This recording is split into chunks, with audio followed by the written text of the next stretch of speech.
November రాగానే start చేస్తారు no ఫ్యాప్ November, no నట్ November అని. అసలు ఇంతకీ నో ఫ్యాప్ నవంబర్ అంటే ఏంది? దీన్ని ఎందుకు చేస్తారు? దీనివల్ల ఏమైనా అడ్వాంటేజెస్ ఉన్నాయా?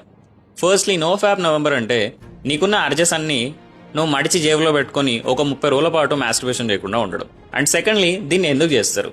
నీ మీద నీకున్న సెల్ఫ్ కంట్రోల్, నీ డిసిప్లిన్ టెస్ట్ చేయడం కోసం, లేకపోతే ఏమన్నా మెంటల్గా ఛాలెంజ్ కావాలి అనుకుంటే దీన్ని చేస్తారు. అండ్ దీనివల్ల ఏమైనా అడ్వాంటేజెస్ ఉన్నాయా? ఫిజికల్గా అయితే చాలా తక్కువే, బట్ మెంటలీ చాలా ఉన్నాయి. ఫస్ట్లీ, ఇది నీ ఫోకస్ ఇంప్రూవ్ చేస్తుంది. అండ్ నీకేమన్నా పిచ్చి పిచ్చి అడిక్షన్స్ లాంటివి ఉంటే మాత్రం ఈ 30 రోజుల్లో అన్నీ పోతాయి. అండ్ మోస్ట్ ఇంపార్టెంట్లీ, నీ మీద నీకు ఒక పాజిటివ్ ఫీల్, సెల్ఫ్ లవ్ అలాంటివి వస్తాయన్నమాట. అండ్ అన్నిటికన్నా ఇంపార్టెంట్గా, నేను ఒకటి అనుకున్నాను అంటే అది నేను చేయగలను అనే మైండ్ సెట్ కూడా డెవలప్ అవుతుంది. నువ్వు ఒకవేళ 30 రోజులు పొరపాటున నో ఫ్యాప్ నవంబర్ ట్రై చేస్తే, ఆ 30 రోజు నీ ముఖం నువ్వు అద్దంలో చూసుకో. ఆ రోజు నీకు వచ్చే కిక్ నేను రాసిస్తాను, వేరే దేంట్లోనూ రాదు.